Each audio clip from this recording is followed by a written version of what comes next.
Ho, ho, ho! Hello, boys and girls. Santa here, and I want to tell you how you can make sure you're on the nice list this year. Just go on over to patreon.com/graveyard and donate to those nice fellows that host the Graveyard Shift Horror with Sheldon and Mike podcast. For as little as $1 a month, you can help support this amazing show and also get access to some nice Patreon exclusive bonus episodes. Doesn't that sound lovely? And if you don't, well, old Saint Nick won't be very happy. I'll have to put you on the naughty list, and instead of leaving presents for you on Christmas Eve, I'm gonna shit in your stocking. That's right. Santa's gonna eat a big pile of Taco Bell, drink a dozen extra large lattes, and take the wettest, nastiest dump right there in that cute little stocking you got hanging over your fireplace. Let me tell you, that's gonna make for one sad and smelly Christmas. You don't want that, do you? No, of course you don't. So just log on to patreon.com/graveyard and... Hey, Sheldon, what are you doing here? I just came in to record the intro for the new episode. What are you doing here? Me? Nothing. Just making sure everything's okay for when we start recording. Okay. Did I hear Santa in here just now? Santa? No. Weird.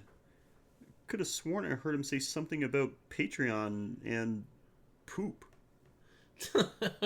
Well, why would Santa be here and talking about that, man? That would just be silly. Yeah, I guess it would be silly. Okay, well, I guess I'll go ahead and do the intro. Yep, sure. I'll just wait right over here.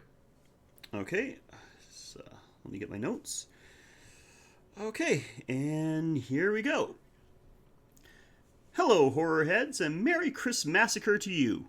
We continue our December movie list with another holiday horror flick. This one was picked by our very special guest, John, from the Playing with Power podcast. Now I can happily say that I have completed the set. I've had all three main hosts of Playing with Power on the show, and Mike, of course, making up half of the Graveyard Shift. I'd say that's a pretty damn good Christmas gift to me. If you're not familiar with the Playing with Power podcast, then we will fix that by the time this episode is done. And now, let's begin. My name is Sheldon, and this is the Graveyard Shift, Horror with Sheldon and Mike. Patreon.com/graveyard. You need to do some Christmas shopping, don't you? Yeah.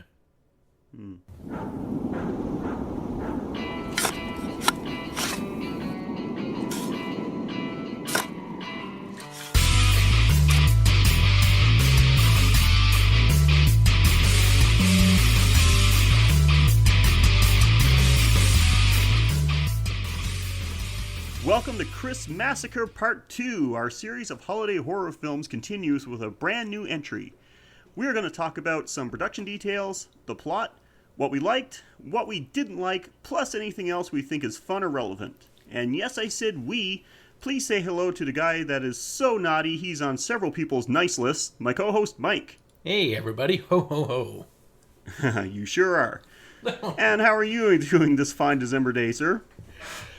Oh, got to watch two movies today. One was very dark, and the other one was beyond classification. Definitely. Well, I am looking forward to this episode, so why don't you tell everyone what we have under the tree for them today? Well, today's movie is Better Watch Out. It sure is, and this movie was picked by someone joining us right now, rounding out the Playing with Power trio. Please say hello to John. Welcome to the Graveyard Shift. Hey everyone, glad to be on. To expand out into the Powerverse, is that what we're calling this, or the the Mikeverse? The Mikeverse. Oh God, that's disturbing on so many levels. But I'm John, and you know me from threatening Mike on Playing with Power. We do, yeah. We had Ben on last time, and we have you on now. This makes us very happy because we want to have you guys on for quite a while because as you know, I am a big fan of Playing with Power podcast, and it was basically the catalyst of this show. We are the offspring, like the more successful offspring. This is Carnage and you're Venom. More like, the tumor you guys had removed but turned out was sentient. So. Yeah. Like they cut it out and there's like teeth inside of it and it's grows into its own thing. We had Better Watch Out, which I'll admit I selected based on the strategy of typing in good horror Christmas movies into Google. But it was great. Like I was pleasantly surprised with this movie. I think from we'll get into it obviously, but I think from talking to everyone, we were all very happy with this one. So very much. I was no matter how it came about, I'm very glad you selected this one. Mm-hmm. Yeah. Which one did you do with Ben? We did Christmas Horror Story. Okay, how like I mean, what's the 10-second review of that one? Well, it's a Christmas horror story. Uh-huh. That's it. No, it's an anthology, so it has like 4 kind of slightly interwoven stories. Some were not so great. You had a couple that were actually really good. The highlight would definitely be Santa and the North Pole, him and Mrs. Claus trying to escape, but in order to escape the North Pole, they had to go through a horde of zombie elves. Okay. So I'd certainly recommend it. Even if you can find a supercut of just the Santa story, that would be my recommendation. Okay. Everything else is like less than Christmas specific, which I mean, 2 of these stories could have taken place at any time of year. And if that's the case, then you don't really belong in a Christmas horror story. Yeah. So this was definitely a better experience than Christmas overall, Story. yeah. Consistently, yes. But there were the highs of Christmas Horror Story were higher than the highs of this one. Epic Viking warrior Santa taking out a shop full of zombie elves. That's fucking that's top shelf awesome. Yeah, they made a badass Santa for that one. And the guy that played Santa was the voice of Beast from the X-Men animated series. All right, he's done a lot of stuff. Like I was saying, like this was a long time coming because we wanted to have you guys on for a long time, but we know that you and Ben are not really horror fans. So we didn't really bother to ask, so we were very happy when you guys said, like, hey, we have movies we want to cover on your show, so here we are. It's more... My problem with horror movies is that so many modern movies resort to jump scares, to scare Yes, you. definitely. Like, the movie that stands out for me, what was that, Harris? It was What Lies Beneath, the one that he made? Right, yeah. Where it was scary, but it was like... it was built up tension. It wasn't like jump scare. If a movie doesn't resort to jump scares and it's well done, I'll watch it. Like this movie, I mean, there was a little bit at the start, but it left it behind. I was pleasantly surprised. I thought I was like, oh great, what have I signed myself up for? Like just a bunch of jump scares. But it just used that to like build up a little tension and then just kind of left it in the dust. So yeah. That's I don't like loud jarring noises in movies. Otherwise, but I'll do like campy B horror movies or like well done like tension horror movies. Yeah, some of my favorites don't like. It's hard to find like a classic modern horror movie because like the best ones are like the old Hammer horror films, which focused on like music and atmosphere and presence to convey a sense of terror. Right. But then Christine was also a great horror movie because. I mean, like, it's a card that kills people, and it friggin' rocked. Yeah. So. I've got to show you a movie sometime, Mike, and I'll make a digital copy so I can get all you guys. But anyway, a friend of mine who's a filmmaker, he made a parody of Christine, but it was basically he replaced the car with a kid's tricycle. Nice. So I have to give you that sometime. I thought it would have been better if we had, like, an Eastern European version of Christine where it's just like an old Russian Lada. That, like, even when it fixes itself, you can't really tell. But yeah, John, to your point, like, that's true. Like, there's certainly nothing wrong with jump scares in a movie, and we've come to expect it all the time. But if that's all a horror movie has going for it, then forget it. It's pointless. I'm looking at you, Paranormal Activity. Exactly. Don't get me started on that. But anyway, but this was a good choice, and I'm gonna admit before we get into talking to it, it's very rare that a movie catches me by surprise anymore. Okay. This one certainly did. I did not. So see that what? coming. Do we discuss the plot, or how do we? We're gonna get into it, but before we start to get too much into the movie, let's talk about Playing with Power for a little bit. Oh, okay. So last week, Ben told everyone about how it started, and that you came in about, I think, a couple of months into its run. Right. So let me know how that happened. How did that come about? Well, Ben and I had been, discussing it for years. He's like, hey, I've got this bin full of old Nintendo Powers. What do you think we should do with it? And one of our other friends made a suggestion to make a podcast out of it. And I think he then was talking with Mike. They were kind of going back and forth and fleshed it out. And I might have been on. I might have been willing to do an earlier episode, but I looked through the first year and I saw DuckTales was the 7th or 8th issue, and I was just like, I love DuckTales. I want to do DuckTales. And so they had me on, and then a couple weeks later, they came to me and were like, hey, that went so well.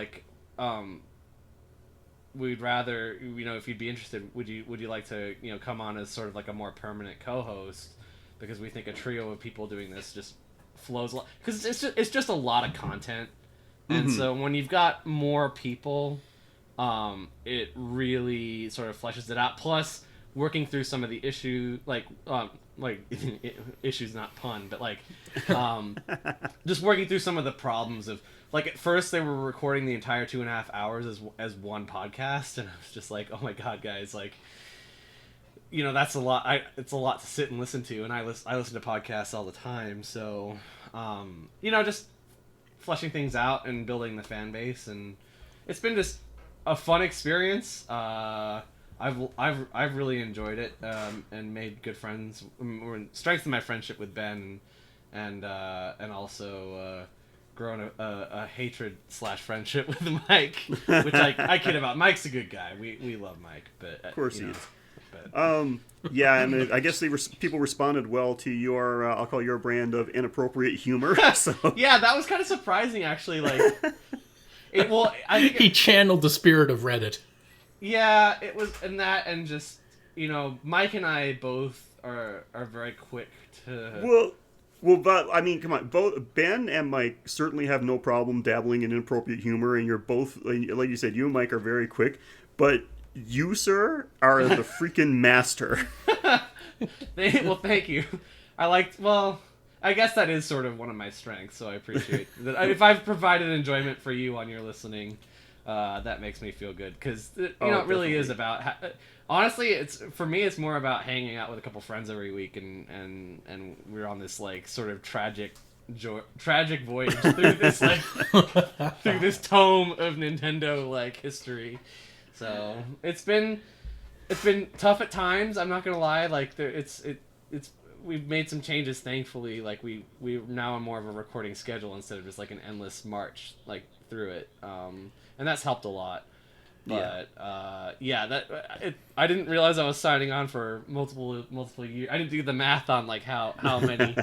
But that being said, we've met some amazing people, and had some amazing experiences in the process. A couple disappointing experiences, but overall very, very, very good. And it's been a lot of fun. And as much as I like to rag on Mike, how much he has taken on, as far as the production of that, he came in knowing nothing about producing a podcast, and he edits and puts that out every week, it comes out sounding half professional, which I'm sure. No doubt. I don't get I try to give compliments where it's due, but I don't say it enough. Mike, seriously, dude, and I've had other people say it. It's you guys sound like you recorded this in a professional studio. Kudos to you. You do a fantastic job. Yeah, thank you. The fact that we're different in different locations, recording different tracks, and Mike makes it all work. I mean, it's pretty amazing. It I is. mean, we've also learned how to do it to make it so that it's not like impossible on mic, but at the same token, like, yeah, you're exactly right. None of this happens without Mike, that's for sure. For sure. So, Yeah, So now if I could describe go it, if I could describe our Nintendo Power podcast, it would be like if we were the psychopaths holding a Nintendo Power issue hostage, and it was forced to endure a terrible evening with someone it really can't escape from. That would be the best description of our podcast and kind of our movie. yeah, it's like Gail Tilden woke up like chained to a what's that, radiator, and there's nothing but a saw next to her. You know. Well, all I can say is that I haven't had any conversations in my life that started off talking about an issue of Nintendo Power, and somehow that segued into how you would prefer your centaur sex. As I call it, the optimal mermaid configuration. That was mermaid driven primarily, but yeah, I still stand by my stance on that, even though Mike will never agree with me, but it's okay. It's something where we have to agree to disagree. So to preserve our friendship. So, John, I got to ask you, talking about inappropriate humor, did you ever get any feedback? Like, had anyone contacted the show and said anything about something you or anyone else had said?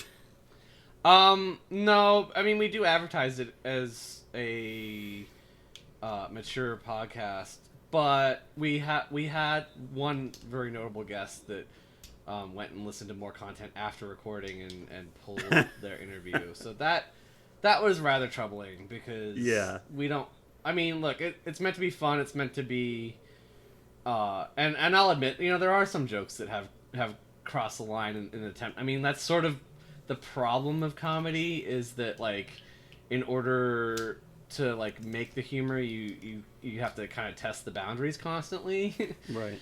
So, I mean, I felt bad about some of the jokes that I've made at times, and you know, I have a penchant. What have you regretted? Well, I definitely have a penchant for, I'll try to push like the week of the Las Vegas shooting or something like that. I would make a joke about something like, I mean, like in order to sort of process a situation, my tendency is to make fun of it, not because I think that the Las Vegas shooting is all that funny or anything like that, but like, yeah, you grieve through humor. Yeah, to bring absurdity to it, like, sort of helps me, you know, process it. But I could. This is our world. It's one of those things, like, yeah, like fucking Trump's our president. Great, yeah. Like. Yeah, well, I mean, no, I understand. Like, there's some things that happen, like that. How else really are you supposed to deal with it? Yeah, it's like right. It's like the clown's famous answer: "If I didn't laugh, I'd cry." I mean, what was the famous like Gilbert Gottfried joke in the first like roast after 9/11? Oh, like, that was when he did the Aristocrats. Yeah, that was. I mean, that was.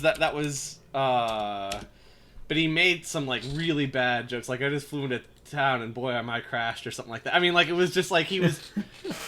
That's why he pulled out the Aristocrats joke. Like, that they didn't really cover that heavily in the Aristocrats movie, but yeah, he had to steer into the skid just to be like, you know what, it's been like a terrible, horrible week, but damn it, we gotta laugh again. Well, no, I don't think it was that week, but it wasn't that far beyond it. It was that month or something like that. But so yeah, I mean, I've regretted, and then you know I've made some jokes at Mike's expense, at Ben's expense.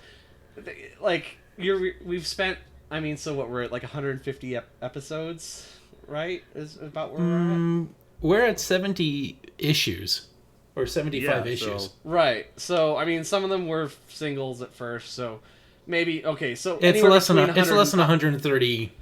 Yeah, I mean, like, fine, 125 or whatever times 2 hours, you know, so that's 400 hours of going through content.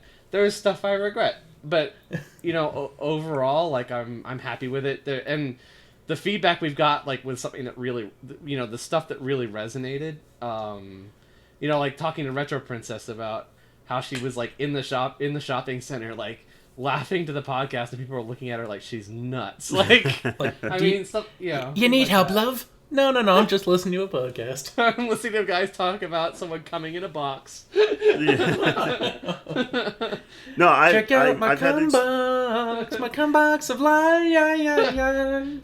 Sorry, Sheldon. What? I've had the same experience. I've had people come to my desk at work ask me if I was okay because he thought I was crying. But I'm listening to you assholes. And that's the other thing. Like, there's been a couple mega fans that just have latched on to the podcast, and dealing with you guys, like you especially, and Ivan and a few of the other fans. They've just been.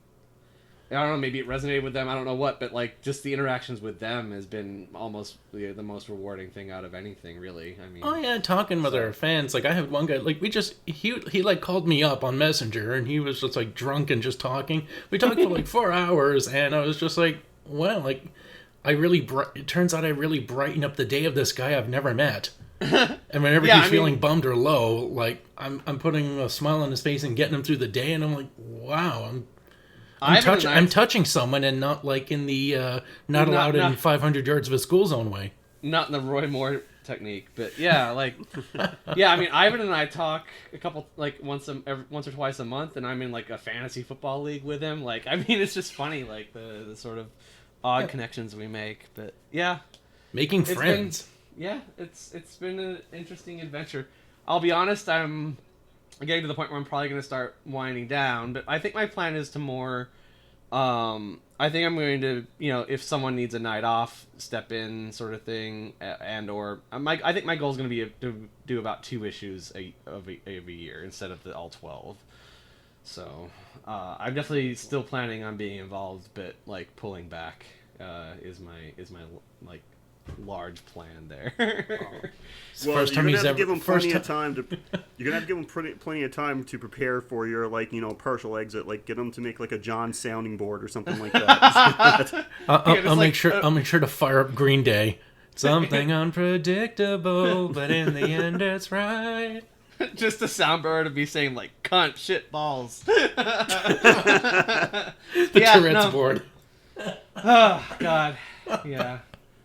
I mean, I'll still be I'd around. Fuck that. Yeah, right. Yeah, tasty bitch. Yeah. So transportation. Oh God, the transporter abortion. Oh yeah. All right, man.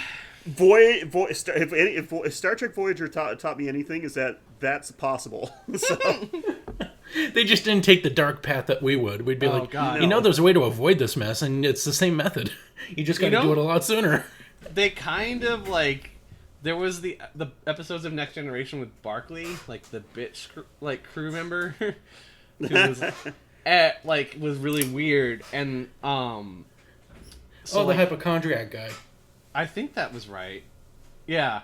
But he was running holodeck simulations that were kind of a little bit edging into having sex with random crew members sort of thing. Mm-hmm. It was they couldn't really film that, but it was the implication was he was doing inappropriate things with hollow versions of the crew members, because nobody else would do that with a holodeck. But that's the first time in 300 years since they created the damn thing that somebody thought, I can get to fuck my captain. Right. And I mean, obviously, if there was an actual holodeck, that's what they would do constantly. I would hate to be the janitor for that fucking room. Yeah, it would just be like a jizz room, just it'd be like, okay, I'm in there to lick the walls, Oh my God. I was just gonna say I'd have to go in there with a freaking hollow shuttle full of fucking bleach and a mop, but you're just bring in the dog. That'll take care of everything. Welcome back to the Playing with Power podcast. You're the one that wanted. You're the one that asked him questions, Sheldon. I know, it's my fault. What was I thinking? Jeez. So, speaking of jizz covered walls, better watch out. Guys, no, seriously, in all seriousness, Playing with Power podcast, you guys know I'm a fan. Keep them coming because I'm really enjoying. So, well, we're glad to be part of that with you. Awesome. All right, so yes, we actually did watch a horror movie, so let's continue with this. And we watched Better Watch Out. So before we start, let's actually talk about some facts about Better Watch Out. Released on October 6, 2007, Better Watch Out is an Australian-American horror comedy thriller. No, 2017. 17! Damn it! I need either more or less booze. I haven't decided yet. More is always the right call. Except when you're voting in Alabama. So yeah, basically this came out this year. Like it's recent. It's very new. You can still smell the fresh paint. Well, there's a local theater that's playing it when I searched just now. So Wow. One of the draft houses where you go get food and drink and stuff. But yeah. So I couldn't find anything on the budget other than it's low. But whatever it was, I'm sure they didn't make the budget back, since the box office's return for this one so far has been about $24,000. No, that's not fucking That's fair. right. With the money they made on this movie, they could buy the same car that I have. Wow. That's not fair. This movie is great. Rotten Tomatoes gives this one a 91% critic score. It's in current release, so it's just they also put it out on streaming services. That's right, yeah. So it's got a 91% from critics on Rotten Tomatoes and a 70% audience score. So Yeah. its low profit has nothing to do with its ratings, because it did decently in those scores. And if you're wondering about the plot, it's Christmas time on a quiet suburban street when a babysitter must defend herself and a 12-year-old boy from intruders, only to discover it's far from a normal home invasion. So, yeah, I think it's... This was released the 24th of November in Australia, so like we literally saw this movie like at release. It's just Yes. they did a digital release at the same time. Okay, so I was just hopefully wondering, those how the hell numbers did I get improve. my hands on it? That's not a good sign, I will say, when the like the simultaneous digital release of the movie. But yeah, Simultaneous release. Yeah, so they shot low when it came to the release of this movie. it was also shot in Sydney, Australia, even though it doesn't look like it, which is kind of they were on the Warner Brother Studios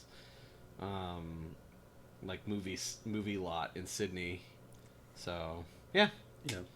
Although it doesn't look like it, although I heard that several of the crew members got eaten by an alligator, so that's...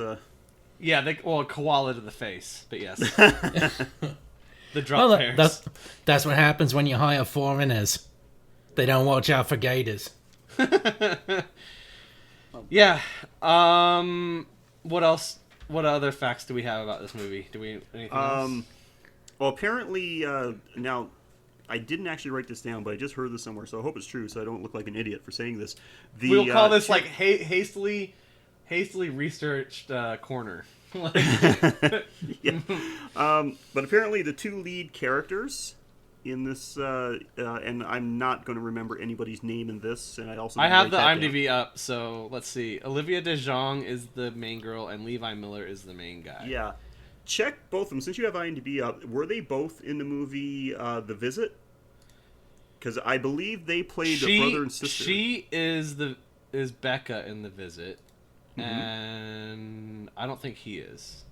Or is it the other guy, the guy that played his friend? Yeah, what is it, like Ed Oxenbould or something? Oxenbould, yeah, who I didn't have the IMDb open for, but he's also Australian, and yes, he was in The Visit. So Yes, okay, that's where it is. So they played brother and sister. Fred, and Olivia de Jong were in The Visit. That's actually a movie I recommend if you haven't seen it. See The Visit. It's a found footage movie, which I'm typically not a fan of, aside from a few instances, but I do recommend that one, and it is also pretty damn disturbing.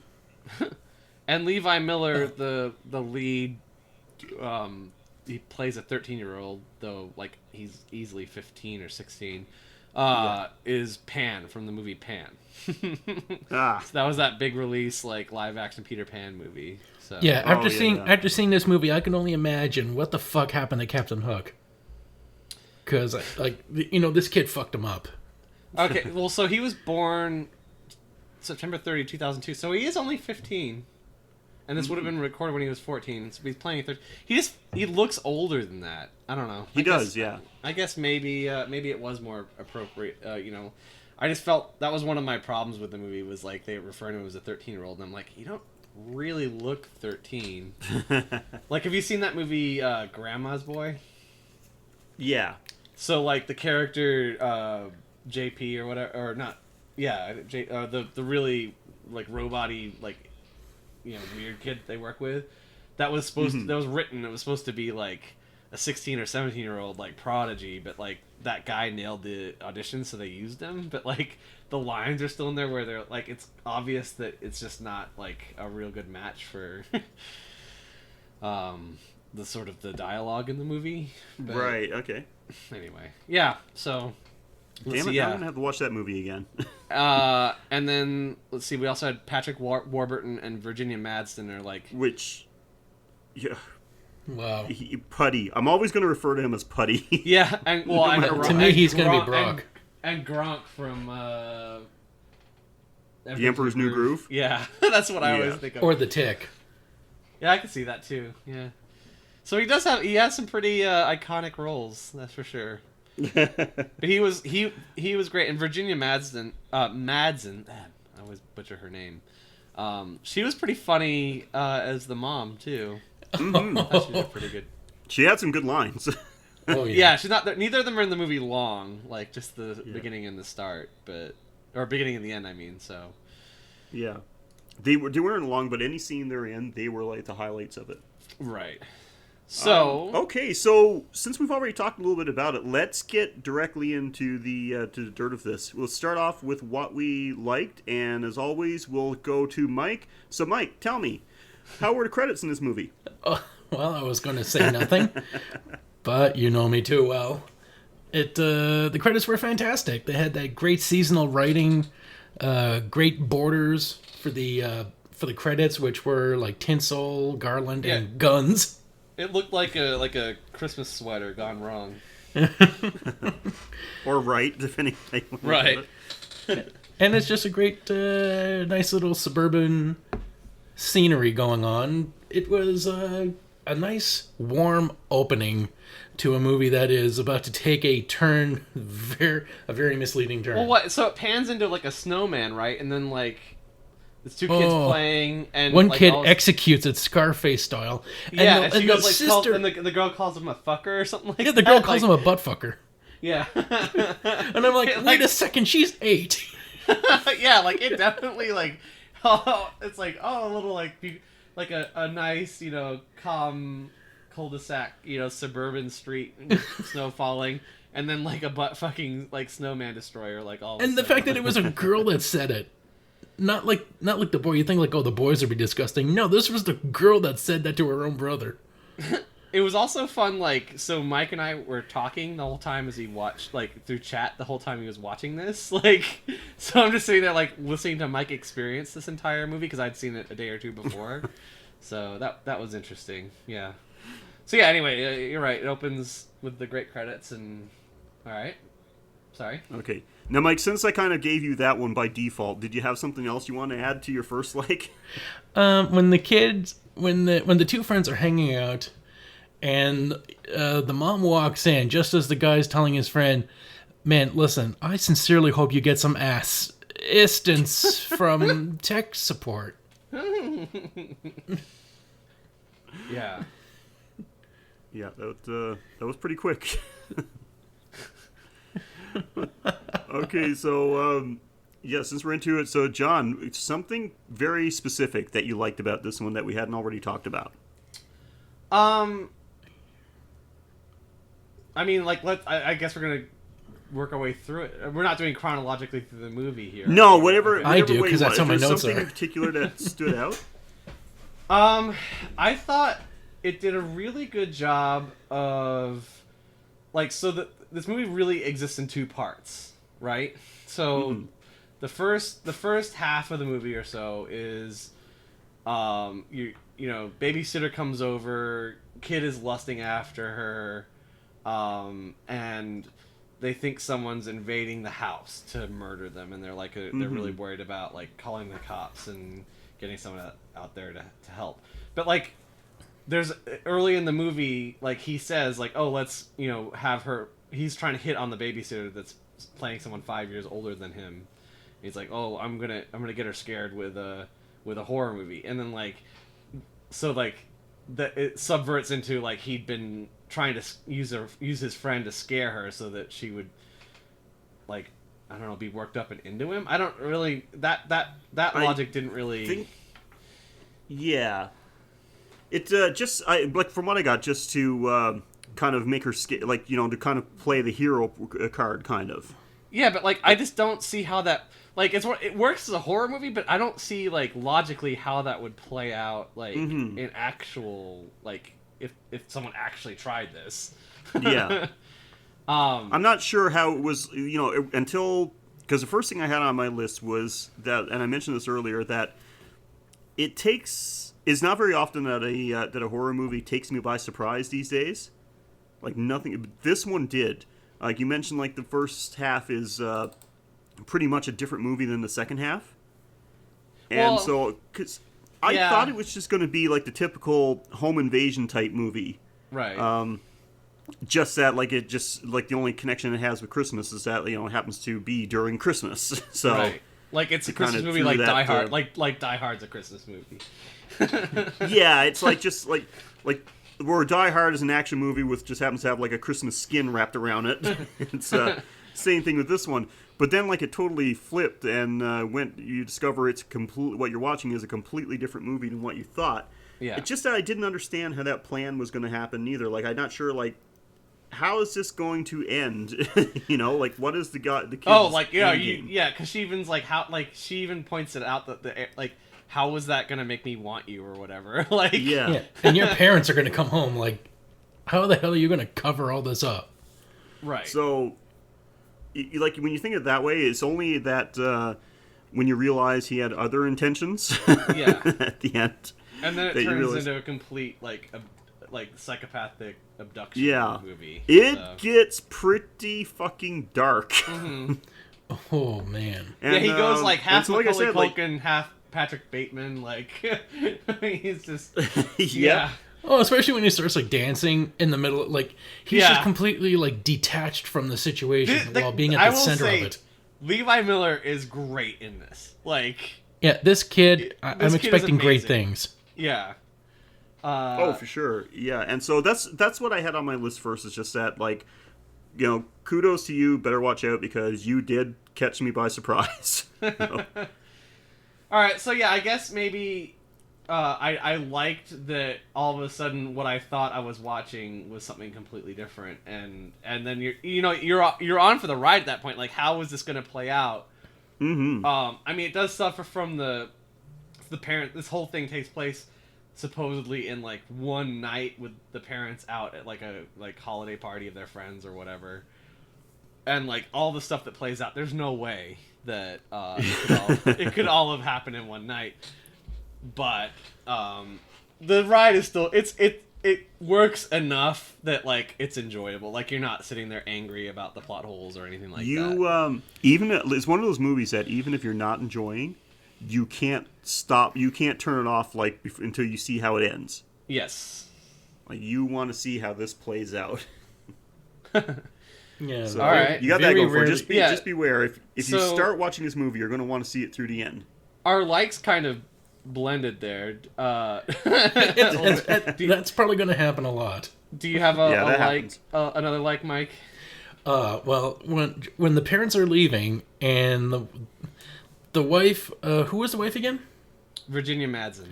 Yeah, when she's with Patrick Warburton, and she's just not happy with what he's wearing because he's wearing something that I guess like it's a little too swishy. He's got a gaudy like holiday tie on, and she's like, "You're gonna wear that tie?" Like, oh my god, you. And then she lifts out some of the best dialogue I've ever heard in a movie.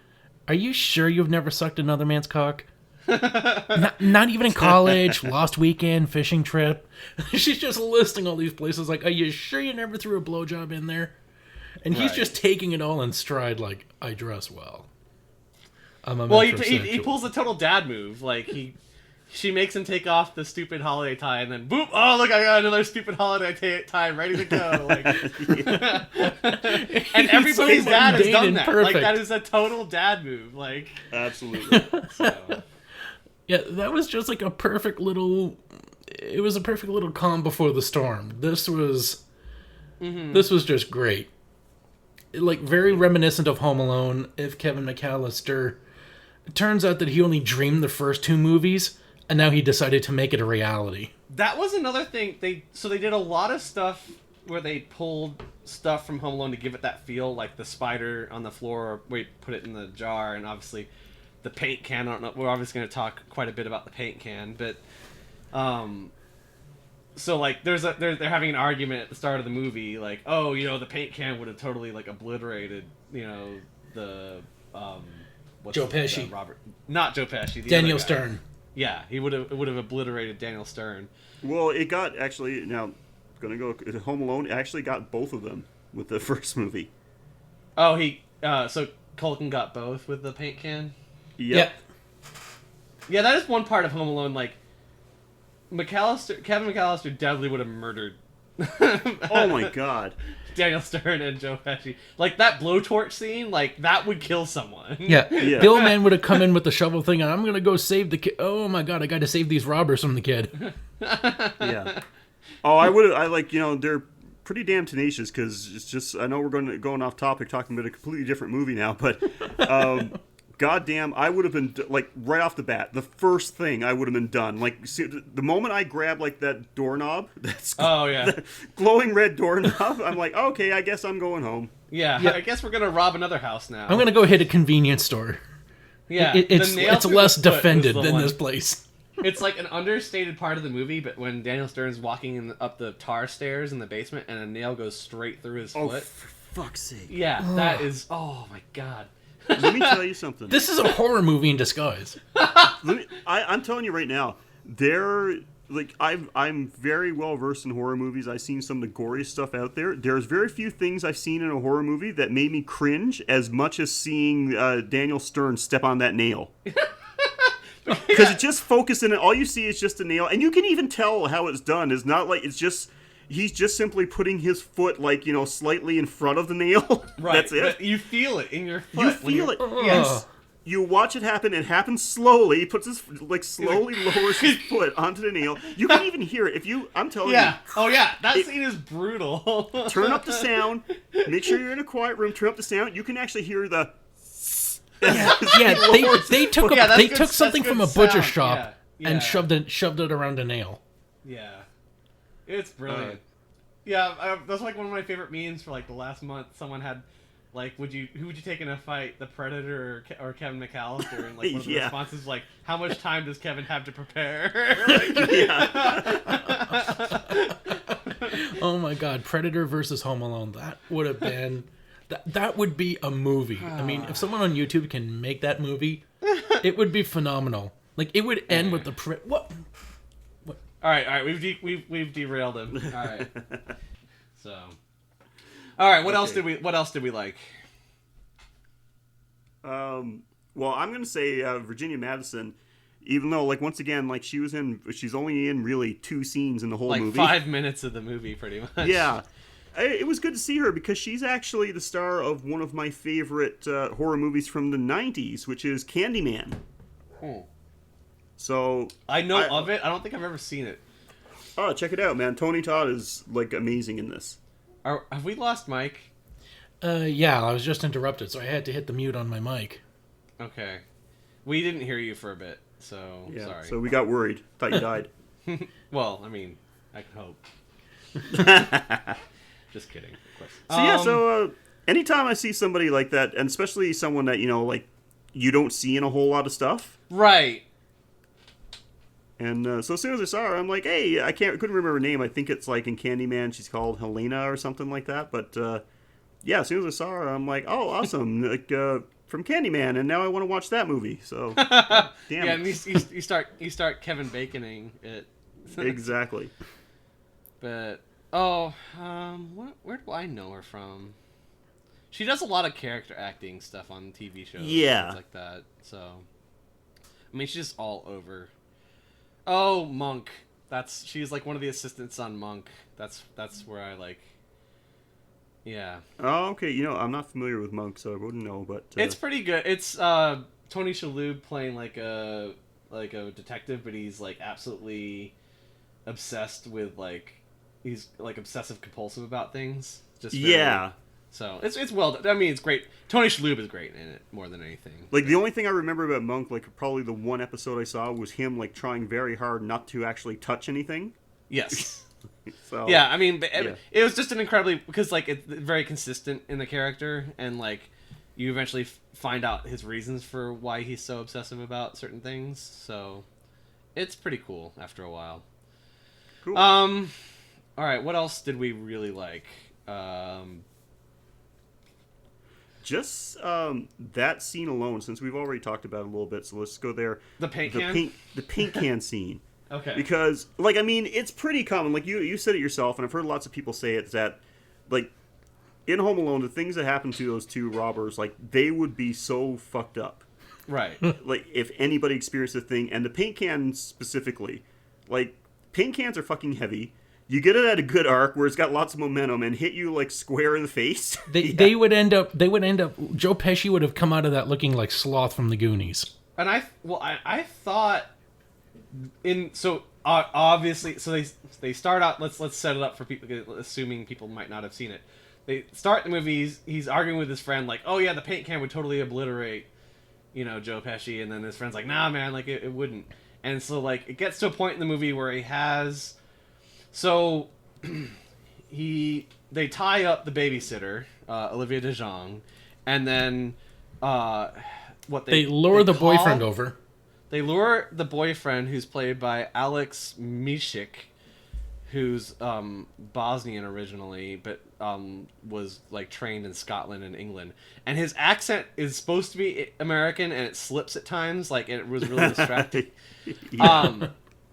And so he comes over, like, what were they originally didn't want him to come in, right? Because, like, they go to answer the door and he's got flowers. Yeah. Like, but then he just basically forces his way in.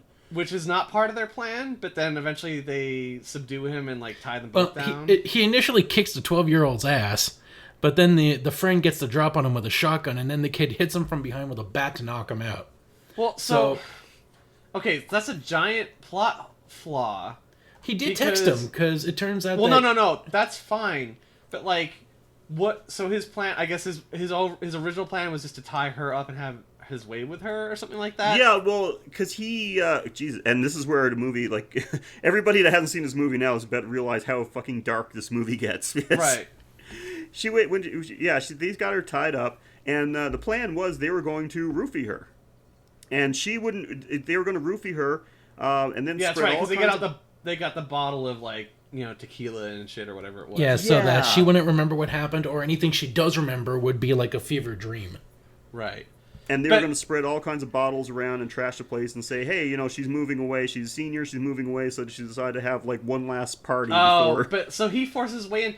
But then, like, part of his plan is to get the other ex to come over and, like, frame him for it all. Like, yeah. So, but like, that's I don't afterwards. That's after things go bad. So, that's kind yeah, of like just I get it, control. but, like, how do they, like, I just don't see how he had all these contingencies laid out. Like, I think he invited the boyfriend over because he was like he didn't let his friend in on it, but I think he secretly wanted to find out about the Home Alone thing anyway, but he didn't want to kill the babysitter, so he needed another body.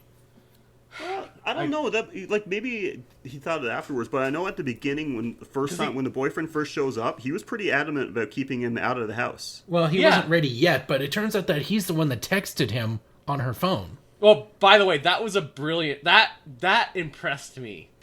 So, early in the movie, when, like, they're building up suspense and they think someone's, like, breaking into the house, he goes to throw her phone, and it falls in the fish tank that's, like, behind the couch.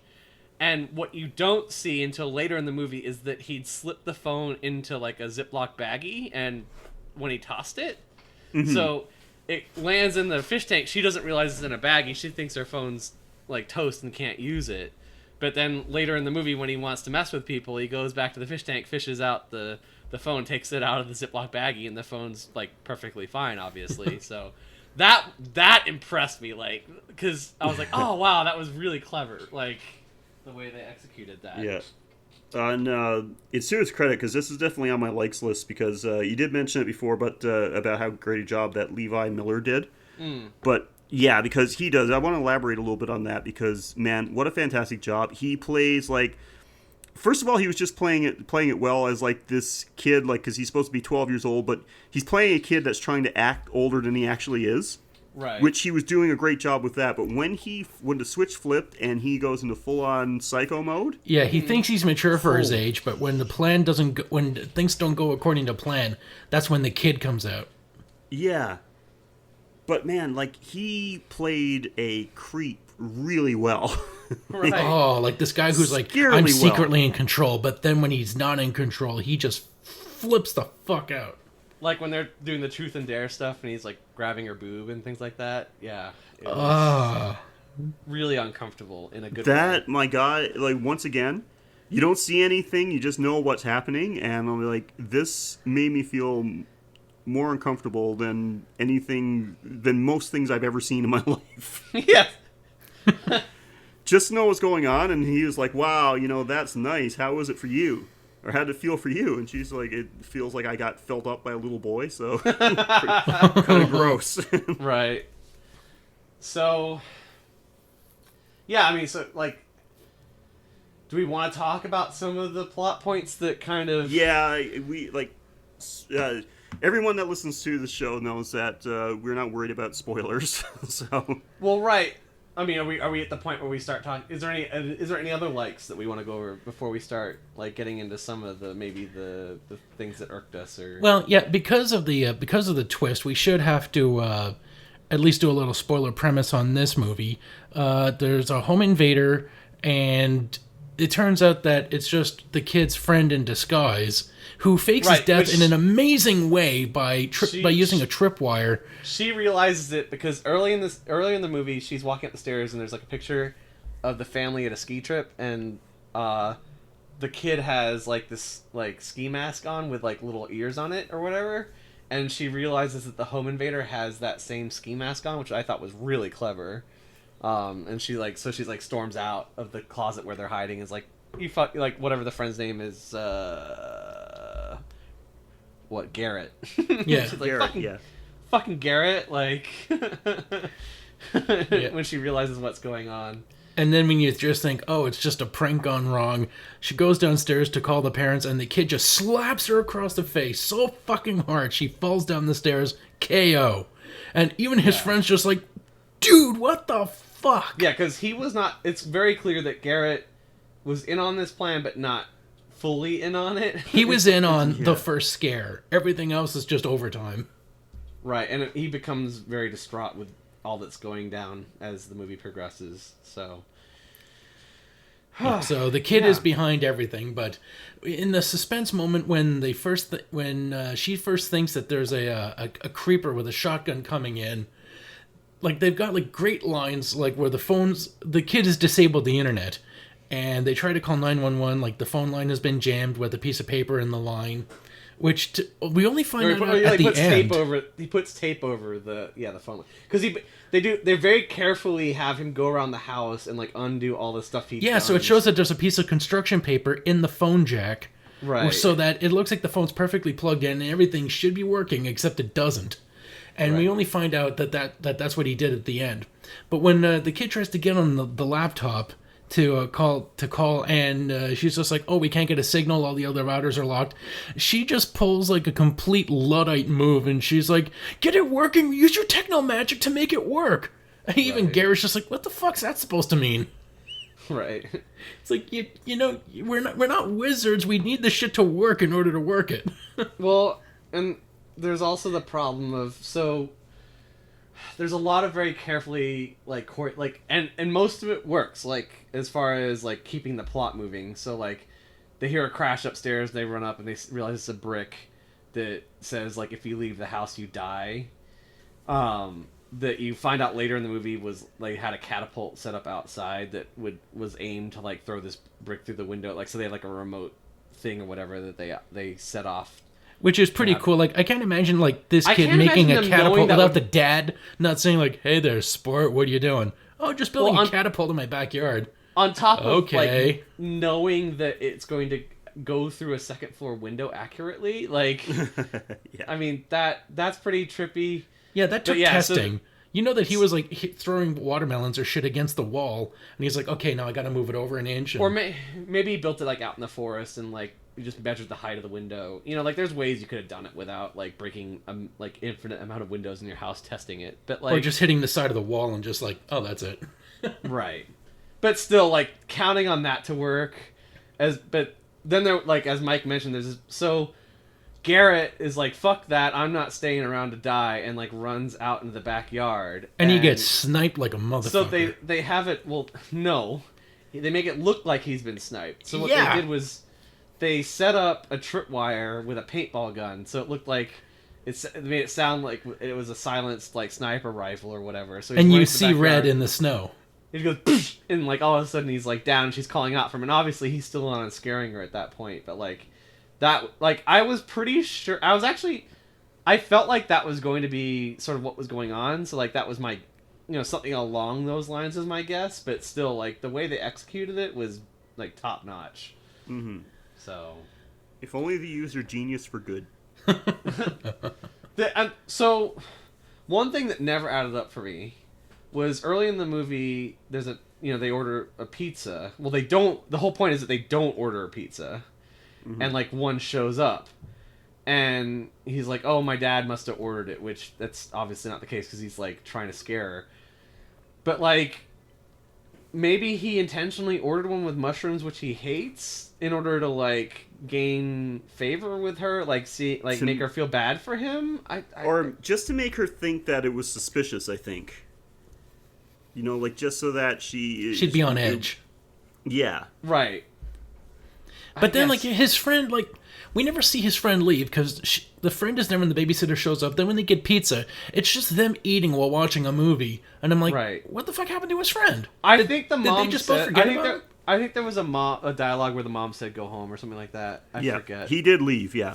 No, she said it, but we never saw him do it. Well, right, Mike, obviously, and that it's clearly what's going on, but like in the babysitter's mind, obviously the mom tells the friend to go home, like she's going to assume that he's gone, like not every movie there are some like logical assumptions, you know what I mean? Like So we've established that, like, it turns out the kid is behind it all, and he's taking everybody on it. Even his friend, who's, like, along for the ride, but he's just ad-libbing all this shit. Like, half of it is plans that he never shared with anybody, and the other half is him flying by the seat of his pants. But I think Luke had these contingencies worked out. He just hadn't really let Garrett in on most of the contingency plans. Oh, yeah, and then Garrett, like, when Garrett tries to calm down by smoking a joint, then he's like... well, at that point, Luke decided that, he was going to end Garrett because of, like, going against his plan or whatever. He's like, but Garrett had smoked a joint, and then he gives it to the boyfriend, and when the boyfriend inhales...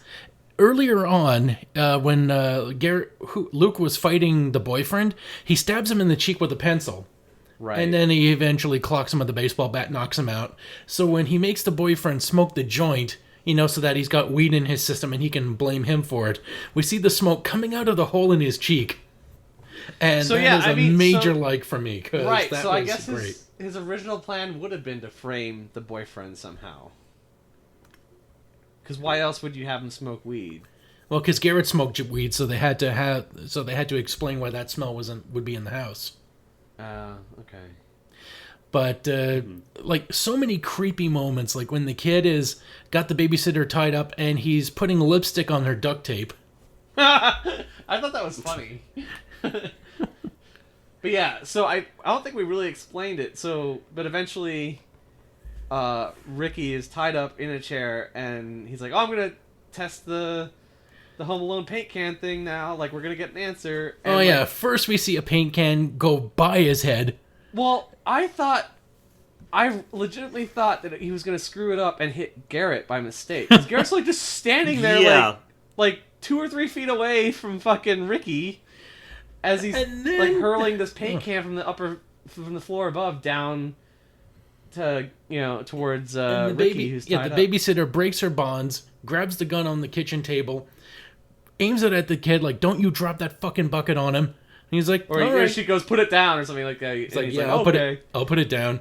He launches the bucket, and it just comes down, and all you see is like Ricky just like shake a bit, and everyone is just staring as you see spilled paint pooling on the floor mixed with blood.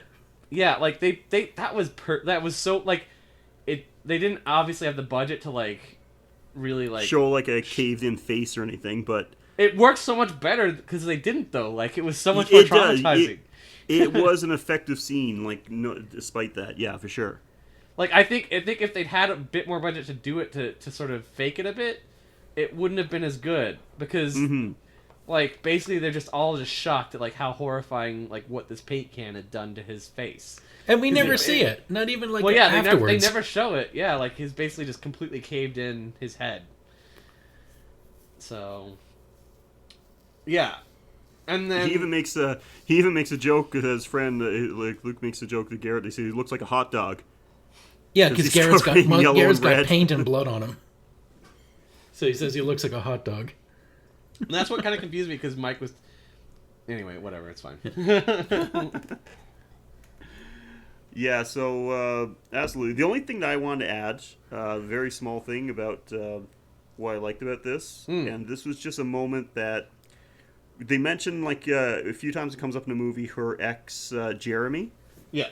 And, of course, so once they realize things have gone too far and they need to do some damage control, and calls Jeremy over, and I'll be goddamn, it's fucking... Zac Efron.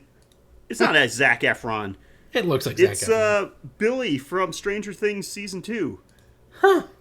The older brother of the ginger girl. Wait, that actor or just the actor? Like? Yeah, it's the actor. It just looks like him. No, it definitely is. Actor. It definitely is that actor, Doc Ray Montgomery. Yeah, Billy Hargrove in Stranger Things. Yeah, he looked a lot like Puck from Glee. He was also the Red Ranger in the Power Rangers movie. Wow, this guy gets around as the douche. So that's his role. Yeah, he's so the douchey Zac Efron. He played such a douche in Stranger Things, and then he plays like a douche in this movie, and he's brought in and dispatched very quickly in this one. Well, yeah, so how do we want to talk about that, like, the way that plays out? The kid tells him that the girl won't see him unless he writes down an apology note. Okay, so let's backtrack a bit. So that whole fish tank cell phone thing happens. He calls Jeremy and tells him like she needs to see him or something like that. She's in trouble. I forget exactly what the dialogue was, but he's like, you have to come over because she needs you, right? Yeah, but the first time he calls him and he's like, Ashley doesn't live here, beep, and he hangs up on him, and the kid's like, how dumb is this motherfucker? So eventually he convinces. You're right though, Mike. He convinces him to come over, and he's getting himself all pumped up. So like, he's in the car just thinking like, oh, yeah, this is how I'm going to take her. Yeah, I'm going to like win. No, that's not. I don't think that was his motivation. I think his motivation was like, you're going to convince her to go back to you. I think he was getting himself like psyched up to like. That's what I got too. Yeah, not like force himself or anything like that. Well, no, he wasn't like rape thinking, but he was just thinking like, I'm going to do this. I'm going to win. Yeah, I guess, and a bit of it was like they'd put into his character that he was very like caught up on the breakup. Like he wished that they hadn't broken up. Yeah, it was like a defeat for him, which Luke uses against him. But that's one of the plot. Like that was one of the things. Like I guess maybe like on a prior babysitting visit, she had mentioned like maybe she talked to him about it, and he knew that he was really hung up on it or something. Because like, why would you just assume that someone was really hung up like on an X. You don't know. Like unless she's like answering her phone and she's like, why can't you just let it go? Like it's over. Right. I mean, you don't know because obviously there's the premise of she'd been their longtime babysitter. So, but yeah. So like he, as Mike mentioned, he goes around to the back of the house. He part of the instructions is like go to the back of the house. She'll meet you or whatever. And he goes to the back, and Luke meets him. Right. Yeah, and he says like she wants you to write down an apology, and he's like, I'll just apologize to her in person. Right. And the kid just like makes it clear like you need to write down like I'm sorry on this note. And I'm just like, if I can see like, oh yeah, you want to have like an I'm sorry for everything, but like, how do you know that he's not going to phrase it like, I'm sorry that, I cheated on you, blah, blah, blah. No, it always, like, what he writes down is like, only what, the only thing that the kid needed to work was like, I'm sorry for everything. Right, he writes, I'm sorry for what I did. Or, basically, yeah. Like, yeah, rather instead of like, I'm sorry that I didn't take what you did. Or like, it could have been anything like, I'm sorry I left you at the party. Any weak excuse, but no, he had to write it down in this one certain way where it could look like a homicide note. And then, so he throws a noose over his head. He's sitting on a swing, and he like... And Luke pushes him. But before he does, he just looks like, this is the best fucking apology note ever. Take that, Shakespeare. Like, is that what he said? Yeah. He's just like, funny. Fuck you, Shakespeare. This That's is an right. apology note. Well, And so as soon the as he physics says of that, how... So he's hanged. A noose comes down over the bench. He, like, ropes him. And, like, this... But no, like, I want to talk about the physics of it. Because I this don't know shouldn't if have it worked. really added up. Yeah. No, he should have gotten out of this so quickly, because it takes about... like 20 seconds for the kid to get the snowblower. Well, so it must be a snowblower or a lawnmower. Well, at first, he just gets the noose around him, but he's still at like sitting height. He could have like Right. stood up and slipped that rope over his head and be well, like, "What the he fuck, falls kid?" forward and he starts choking. And he just could have Right. just like sat up and be like, "Wow." But I I guess almost like because he choked. was shocked, he didn't. I don't know. It was like odd. Yeah, he's Yeah, playing and then- around with this, giving the kid ample time to grab the lawnmower or snowblower or whatever it is. It was a ride-on lawnmower. So then he goes over to that, right? And he uses it to pull the kid up the tree, which, at this point you could have like put your feet on the swing and still give you plenty Well, of yeah, time he to did that take for a some second, but then he went further, so the guy went higher. Yes, but it still would have given him time to push the noose forward. Not really. It was that part at least made sense because like he realized that the guy could do it, so he made him go higher. Like, Yeah. but I don't know if that branch looked like it was thick enough to support like all of what had happened either. I was kind of like, oh, like, yeah. I mean, it worked like from a plot point of view, but like the physics of it. This guy had plenty of seemed- time to slip that noose around his neck before he got pulled up all the way. Or slip out of it, you mean? Basically. Yeah. Yeah. Well, that's a common thing. Like, I've seen it before in horror movies when someone gets hung. It's like, immediately, if someone just, like, grabbed the rope and pulled it off over their head, they could have escaped. But, like, they've got to have the built-up horror movie trope where, everything surprises you and you have no idea how to react to it. I remember Pieces. There was that girl in the pool. The guy pulls her out of the pool with a net. And I'm like, with a bitch, skimmer, with a pool skimmer. like, bitch, you couldn't just swim under it, get to the middle of the pool and be like, frig you, I'm staying in this pool. Right. He drowns. Yeah, I don't know if you ever watched that movie, but he drowns the girl in the pool basically by pushing her down underwater with the pool skimmer. It's Jesus Christ. and she's trying to swim up, and he's pushing her down. I'm like, you could just like swim under it Yeah, swim down for and like swim 2 to the seconds. opposite end of the pool. Let's not get into that because there's a lot of things about that movie. I think that was the didn't movie make that sense. that birthed the what the fuck section of the show. It did, yeah. Okay, so since we're tearing into what we didn't like about it, we've already got quite a few in. What else? Is there anything else about this one that you didn't like? I've only got one dislike, and it kind of goes against what John said, and it's that it's really light on the gore. Like, I would have really liked to seen the end result of the paint can scene, or like there's so much implied violence. Like when someone gets kicked in the nuts, all you see is their face like ooh, and they keel over. I'm like, really? You couldn't see that knee hit him in the crotch? Or when a person when the I think babysitter it gets added to stabbed. it, but I get where you're coming from. Yeah, when the I babysitter think gets that- stabbed, you see her look on her face like, but you don't see the knife going in anything. All you see is the knife like being picked up with blood on it. I'm like, I like for budget, or you just didn't have like an effects master on the set. Fine, like they made it work, but I would have liked to seen the end result of some of the violence because it was dark. I'm gonna have to disagree with this one because, and you know me, Mike. Like we've done a lot of these now, and I love my practical effects and gore. But I was expecting you to back me up at this. I know, right? Like this is, Yeah. But I think because this movie is kind of like everything is much more subtle, that this was a good choice for this one. Like keep the gore subtle as well. I was expecting you to back me up here, Garrett. I thought some of the camera tricks they pulled were really clever too. Like, they did it a few times. I think what they do is they attach a gimbal to the actor's hip, and so like when someone does a fall, yeah, I know what you mean. like the plane of the frame like falls exactly in sync with the actor that's falling. Yeah.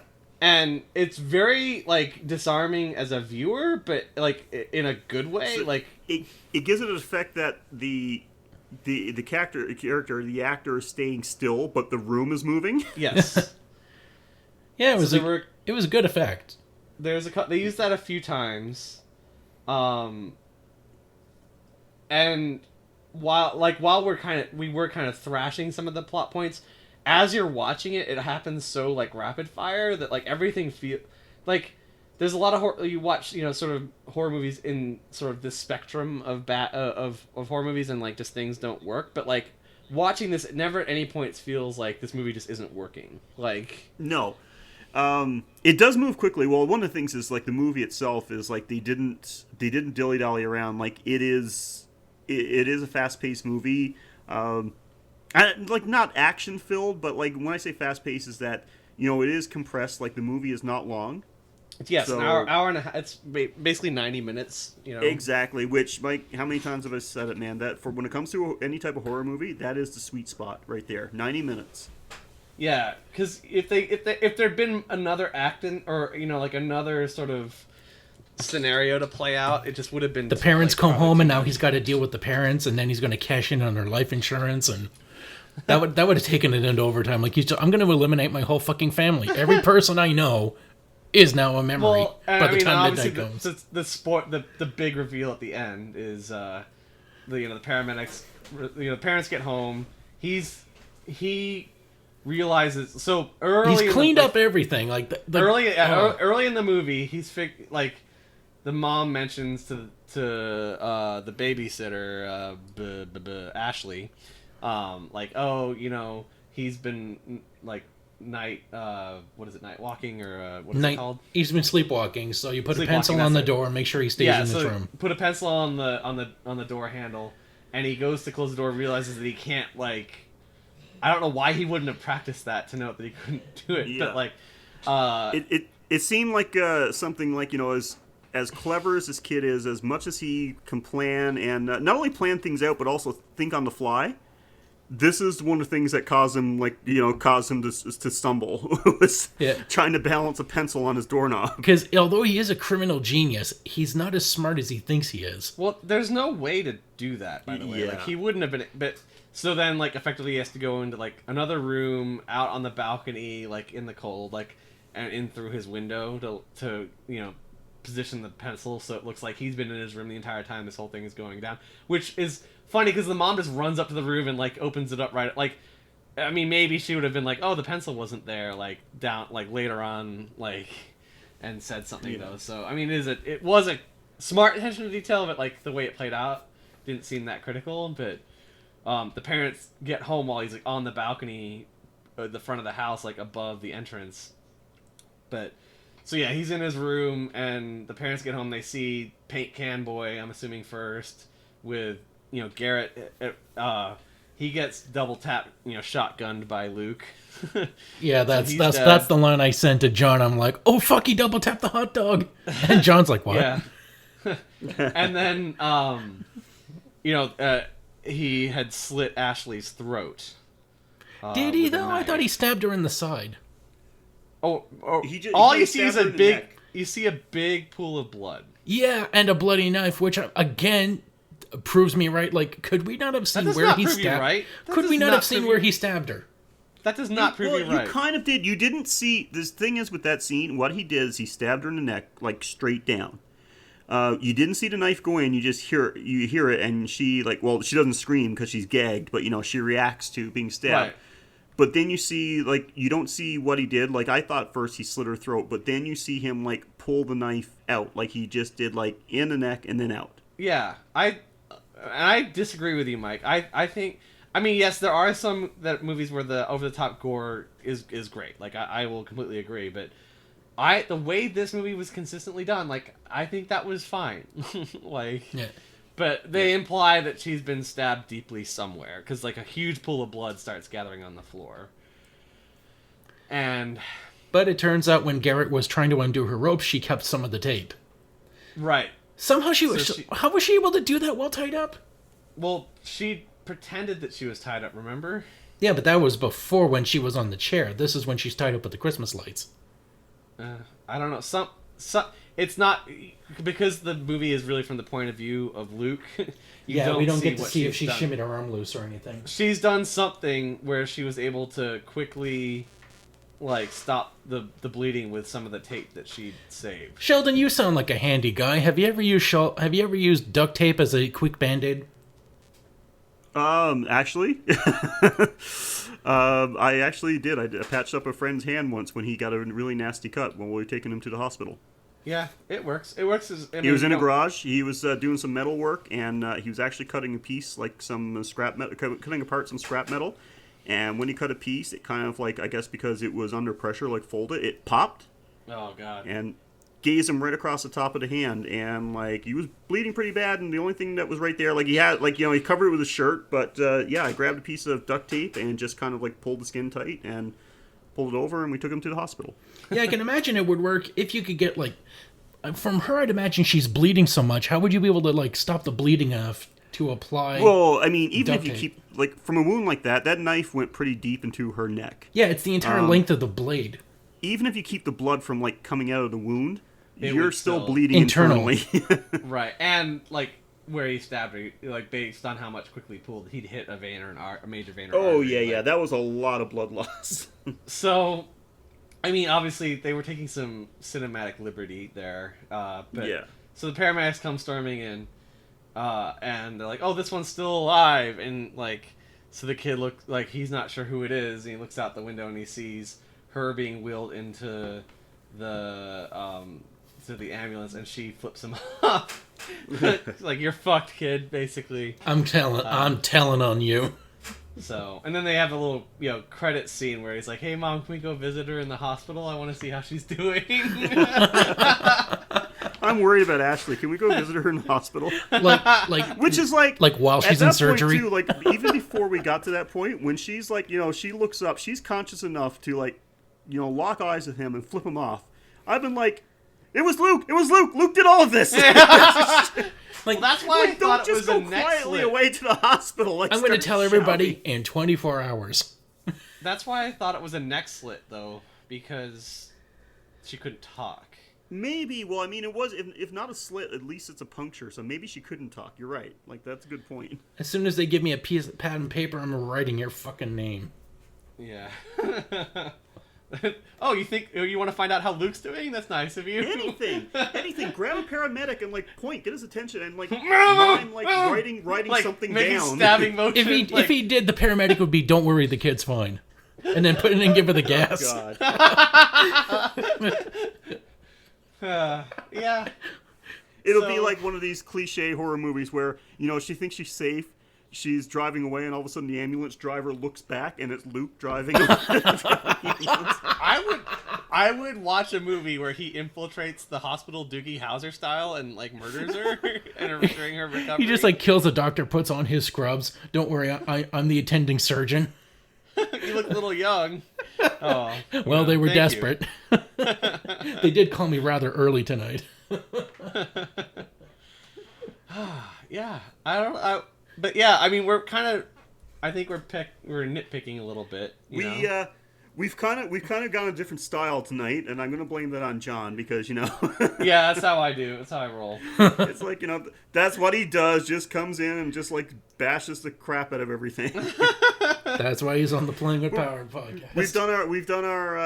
We've done our likes and dislikes pretty much together tonight. And what the scatterbraining. All like it was a Thanksgiving, like we mushed it all together into like all the ingredients at once.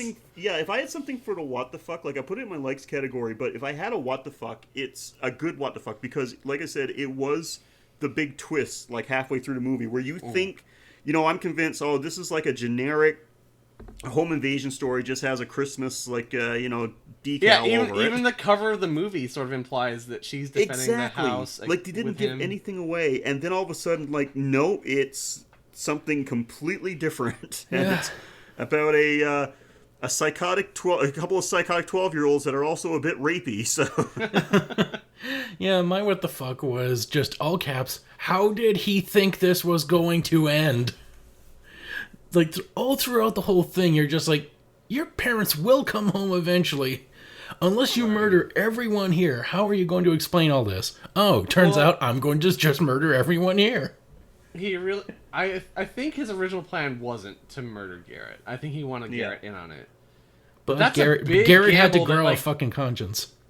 Well, and that's a big gamble, like, to execute something like this. I mean, maybe their original plan was just to roofie her and like mess around with her and stage it. Yeah, I mean, that's what I got. Just a little college fun. Obviously, I'm not saying that's okay. Like, please don't take that. But like, I could see in a dark way rationalizing that.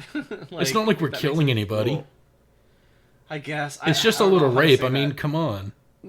That's not what I meant. I know. I'm just saying it from his perspective. Like, oh no, it's just a little molestation. Hey, Mike, you know how sometimes we get messages from some of our female listeners telling you like to calm the fuck down?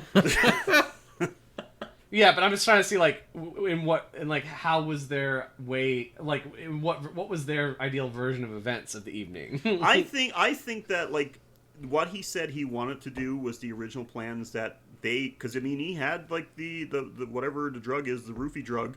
I think that was his original plan, that he was going to, at the very least, going to get her to drink something that had the roofie that was roofied and get her to pass out, do whatever, and then make it look like she had a big party there. Okay.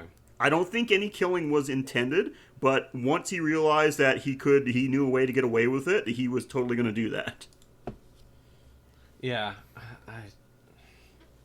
I don't know. It's hard to say, because she even says at the end, one of the last things she says to him is like, "You never ever intended to let me go." Yep, and he says guilty. So... Guilty. But I don't know if that was, it's hard to tell if he's just saying that or just... Yeah, so maybe it does fall apart a little bit on that sense, but because of the journey you've been on, like, I guess you just rationalize it. Maybe. Yeah. I know. We start. We turn like, into him. So, yeah, you don't stare into the abyss. I don't know if you guys have ever listened to the Rewatchables podcast. It's over on the Ringer Network.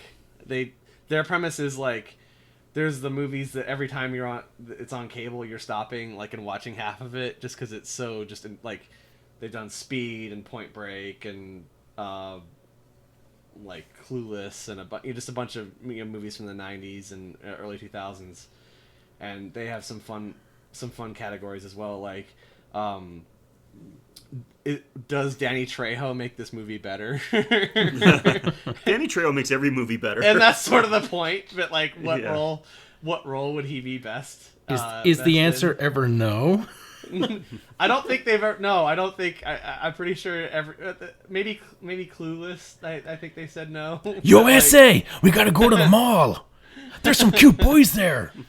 I hope one of them notices me and takes me to the dance. Does Danny Trejo make this movie better? Maybe he could be like the pizza delivery guy. I don't know. Yeah. I don't know. Danny Trejo replacing Alicia Silverstone in Clueless, I would definitely see. Well, no, it's not. Bitches, I need a makeover. Part I'm of feeling it is bad. who do you replace him with? Like, or your play, yeah. Or who do you replace with him? There we go. Yeah. To make the movie better. Obviously, in Clueless, you don't replace Alicia Silverstone, but The idea of him going fun to the fact mall. that scene where she couldn't say what's the word she can't say? Oh, it's gonna bother me. Anyway, there's like Alicia Silverstone like really couldn't say that word. They had to read the script, and they realized that like she didn't know how to pronounce the word, so they like had her leave it in there because it made her like more believable as a character. You know what? If there's somebody that I would believe doesn't know how to pronounce a word, it's Alicia Silverstone. I think it was Haitians or something like that. Like, Oh my gosh, that's awful. anyway, You know but what? yeah. And this is like how to make a movie disturbing. Replace Paul Rudd in Clueless with Danny Trejo. Danny Trejo. Think about that for a That'd be moment. amazing. Are you kidding me? Just think about that. Oh, but yeah. He's like making out with her in the car. You know, if you love me, you'd go all the way, right? No, but it would be even funnier because now I'm going back This is a my long suggestion. time. Can we please add this to the graveyard, like the John segment of Danny Trejo make this movie better? No, but think about it. Like, and I'm going way back because I like honestly I don't know if I actually finished Clueless, and when I saw it, it was probably a new movie. So Right. all I know is that like Paul Rudd, didn't he play like the character that Alicia Silverstone's character was trying to get with, and he like didn't want anything to do with her, like he completely So ignored there's her all the two time. It's what is Clueless is a I may be confusing it with Jawbreaker. yeah. The movie was Haitians, or the word was Haitian, by the way. Yeah. Clueless is a remake of Emma. So in Emma, she was like ends up with her stepbrother or whatever, and so like he's her stepbrother. It's odd, but there's Is the this like first Cruel boyfriend. Intentions? No. You've never is seen Clueless, Mike? This is a comedy. No. It's like a quintessential like early 90s comedy. It's pretty, I mean, that and Mean Girls are the two like quote unquote chick flicks that are just so unbelievably like clever that they're just transcendently funny. Like, you need to see Mean Girls and you need to see Clueless. Like, they are both worth your time. But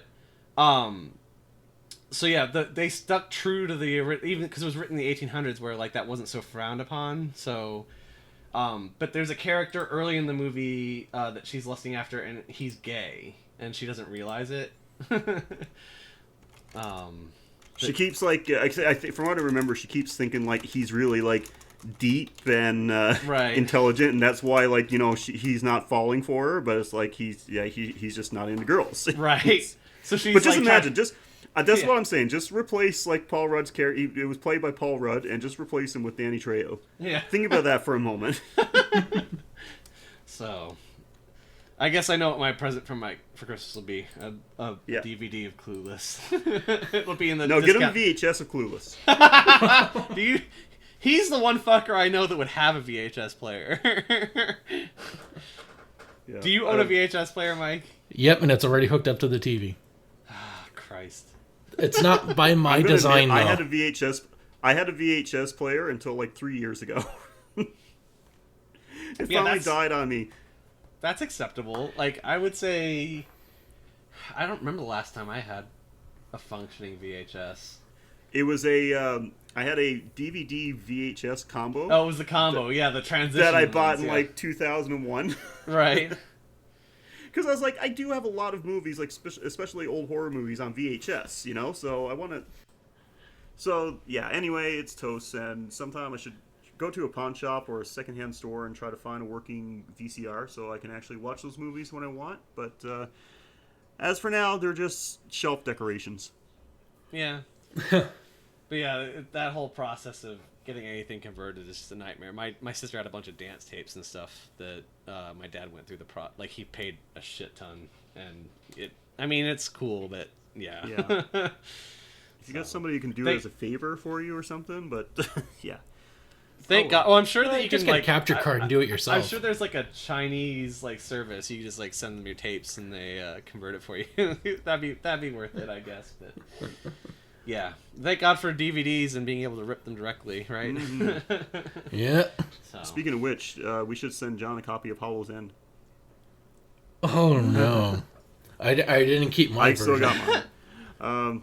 You'll never watch. So yeah, that's my movie challenge. If you guys ever decide you want to take it up, is I will if you guys do Mean Girls or Clueless as a Patreon or something like that, I will be Our back. Patreon slumber party.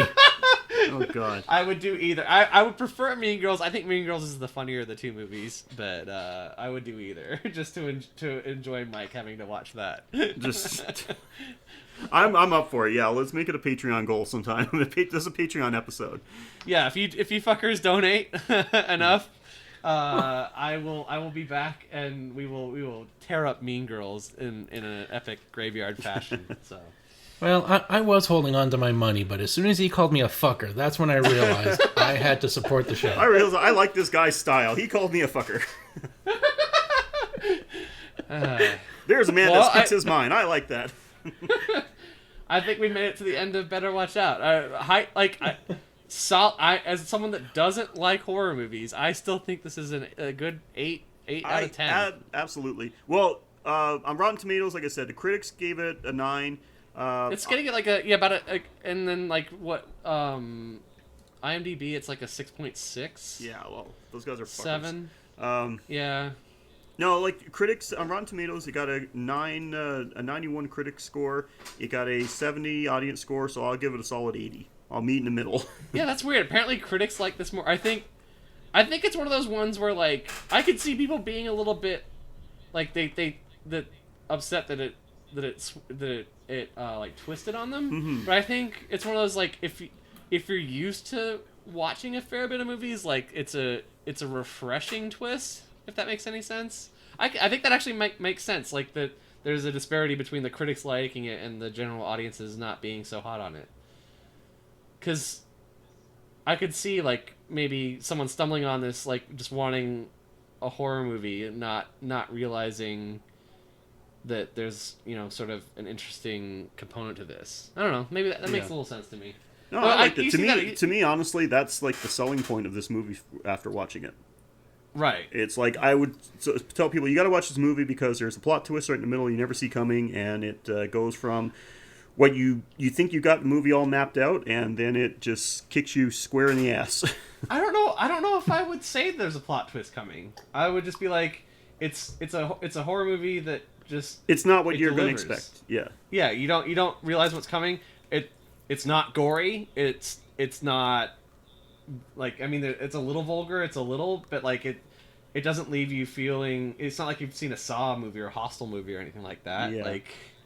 No, it's well done for what it is. Like a nice low budget flick. It's well done. So, Mike, what are your final thoughts on this? Romp. And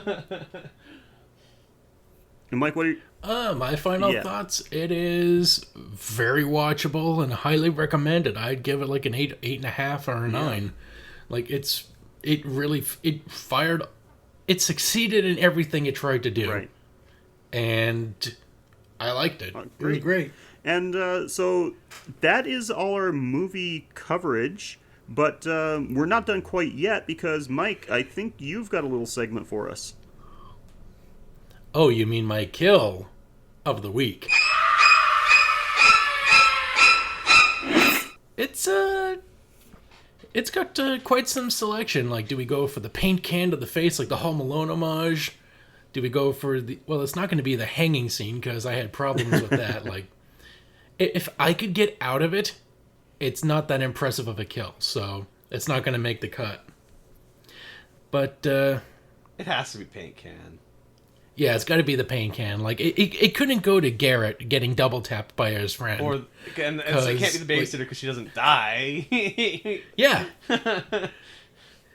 So it's got to be when the kid threw the paint can and you just see it swinging, and then all you hear is a crunch, and you just see the horrified look on everyone's face. And his limbs are like except for shaking Luke. just a little bit. Like, Yeah. It's like every last bit of electricity in his brain is being discharged through the paint can. Like, you can just see this guy's entire nervous system is just like collision alert, collision. Just the sound of it, everything, it was just... I get where Mike's coming from, that he wanted to see the head explode, but the way they did it was just so much more, like, off-putting. Yeah. The sound, too, where Like, I wanted to see him look like Sloth. you don't know if it's blood and gore or just paint, just the sound of, like, the squishing noise and everything. Yeah, and then all of a sudden his face turns out to be Paul Walker wrapped around a light pole. No. Hey, he wasn't on fire. Or he ends up looking around, smiling, and he's wiggling his ears, and everyone's like, "Oh, he's kind of okay." Yeah, no. He's gonna tell us where the treasure map is. The kill of the week. Yeah, I would agree. Wow. Good choice. Yeah, I think I'm very glad you went with that one. That would have been my pick for sure. So, good job. Well, I wonder if Macaulay Culkin ever watched this movie and be like, "Oh my god." hey, that's exactly how that stuntman died.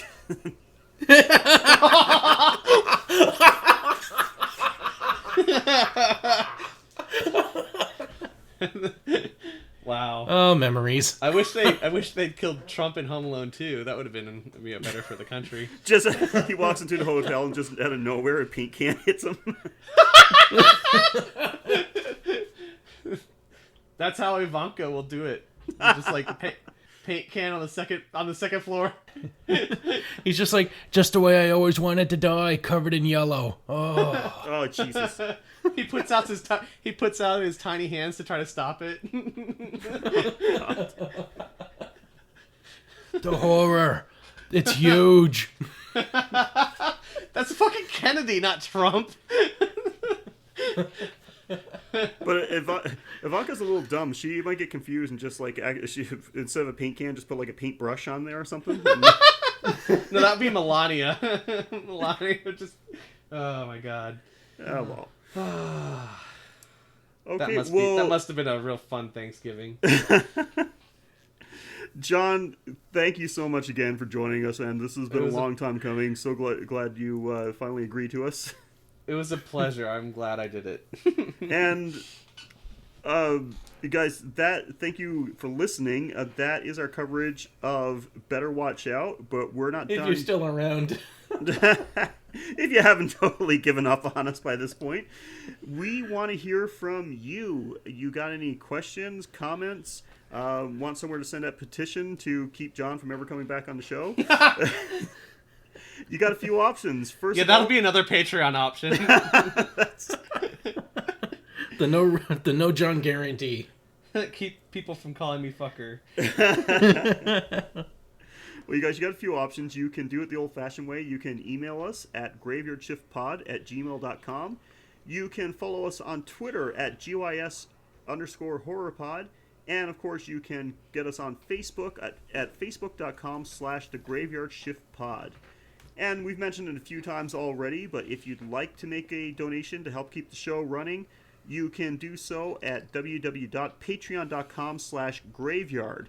All Patreon donors get access to exclusive Patreon-only content, like extended episodes and bonus episodes, except in December, because for a Christmas gift to you, we've taken down the paywall, and you can view all of our Patreon entries so far for free. So you can go get a preview to see what our regular Patreon members are getting, and in the new year, for as little as $1 a month, you can get access to any new Patreon content we upload. So take a look at that. Mazel tov. And I'm going to, since both of you are involved, I'm going to throw this out to both of you. If we want to hear more from you guys, Mike, like you in another capacity, and John on your regular podcast gig, how would we go about doing that? I don't know why they want to hear me more after tonight, but all right. Yeah, we're both Mike and I are hosts on the Playing with Power podcast. The best way to reach us is to search for Playing with Power podcast on Facebook. We are pretty active there. We respond pretty quickly. That would be the best place to get to us. We're also playingwithpowerpodcast.com for the archive. Yep. You can find our whole list there. We love everyone that comes to us. It's a fun community. It's been a real fun experience. If you enjoyed this tonight, you would find it to be very similar to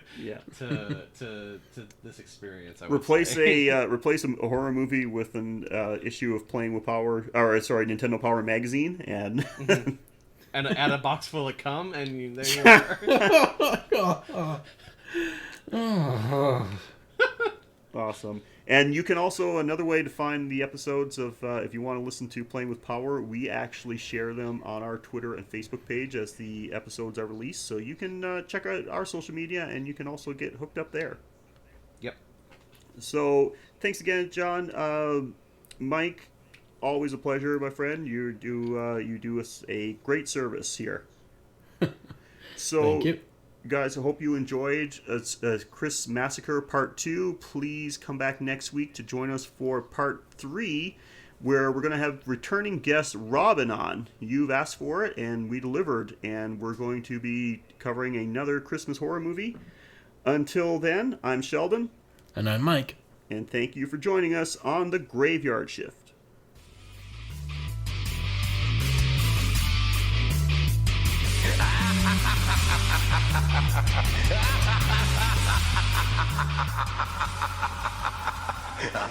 Ba-na-na-na-na-na-na-na-na.